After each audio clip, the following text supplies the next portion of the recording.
نحمدہ و نصلی علی رسول الکریم اما بعد فاعوذ باللہ من الشیطان الرجیم بسم اللہ الرحمن الرحیم۔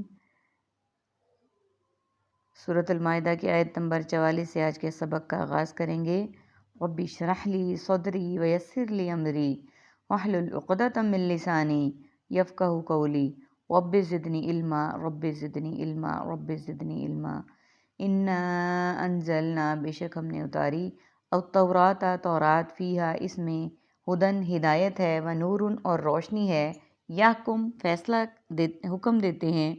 بہا اس کے مطابق، النبیون تمام انبیاء، الذین جو اسلموا سب فرما بردار تھے، للذین ان لوگوں کو جو ہادو یہودی ہوئے، والربانیون اور سب مشائخ، والاحبار اور علماء، بمستحفظوا اس وجہ سے جو سب محافظ بنائے گئے تھے، من کتاب اللہ اللہ کی کتاب کے، وکانو اور وہ سب تھے، علیہ اس پر، شہداء گواہ۔ سب سے پہلے میننگز کو دیکھ لیتے ہیں۔ انزلنا نازل، نزول اور منزل کے لیے استعمال ہوتا ہے۔ ہدن ہدایت، ہادی کائنات، نور نورانیت اور منور، اسلم اسلام، مسلم اور مسلمان کے لیے ہم استعمال کرتے ہیں۔ الربانیون ربوبیت اور حکم ربانی، استحفظوا حافظ محفوظ، تحفیظ القرآن، شہداء شہید شاہد شہادت اور شہداء کے لیے ہم استعمال کرتے ہیں۔ احبار علماء، عربک کا ایک ہی ورڈ ہے ہمارے پاس احبار علماء کے لیے۔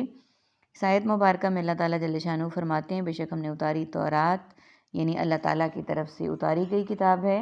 حضرت موسیٰ علیہ السلام پہ، اور اس میں ہدایت ہے اور روشنی ہے، یعنی ہدایت اور روشنی کے تمام رموز و اوقاف اس میں موجود ہیں، اور حکم دیتے رہے اس کے مطابق تمام انبیاء، یعنی اس کے مطابق تمام نبی جو ہیں وہ حکم دیتے رہے، اللہ تعالیٰ کے احکامات کو پہنچاتے رہے کہ کون سے اعمال کرنے ہیں، کس طرح سے عمل کرنا ہے اور کیا کرنا ہے، اور فرما بردار تھے ان لوگوں کو جو یہودی ہوئے، یعنی ان لوگوں کو حکم دیتے رہے جو یہودی تھے، اور مشائخ یعنی رب والے، اور علماء بھی، یعنی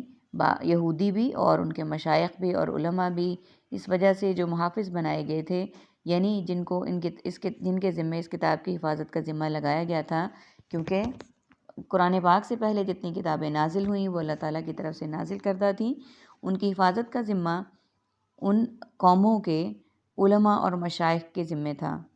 اور اس میں وہ یہ کرتے تھے، وہاں کے لوگ، جیسا کہ ہم پچھلی آیات میں واقعہ پڑھ چکے ہیں کہ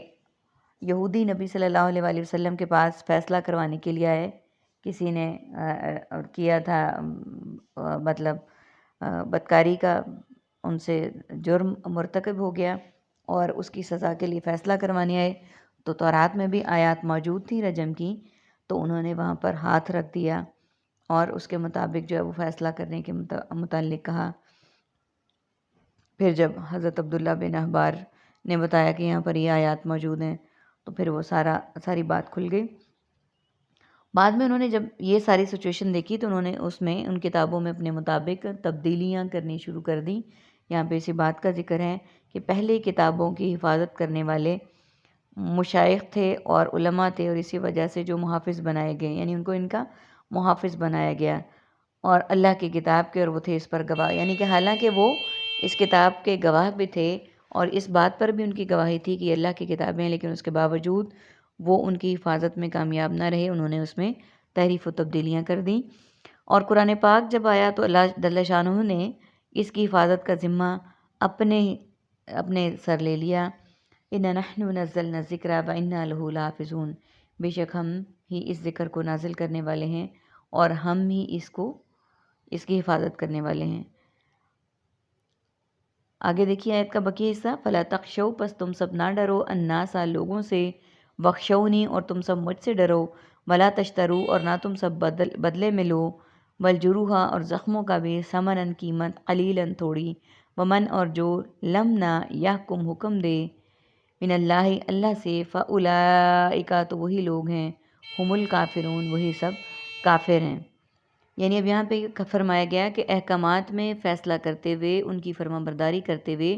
کبھی اس بات کو مد نظر نہ رکھو کہ ہم لوگوں سے ڈر رہے ہیں، جو کہ ہم آج کل بھی کرتے ہیں کہ لوگ کیا کہیں گے۔ ہماری زندگی میں لوگوں کا عمل دخل اتنا زیادہ ہو چکا ہے کہ جو کام ہم لوگوں کے سامنے نہیں کر پاتے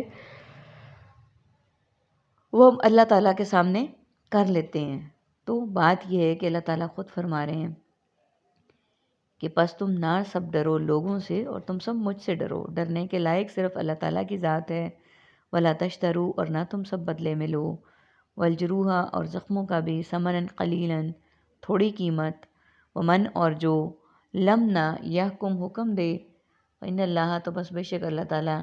فأولئک، تو وہی لوگ ہیں، ہم الکافرون، وہی سب کافر ہیں۔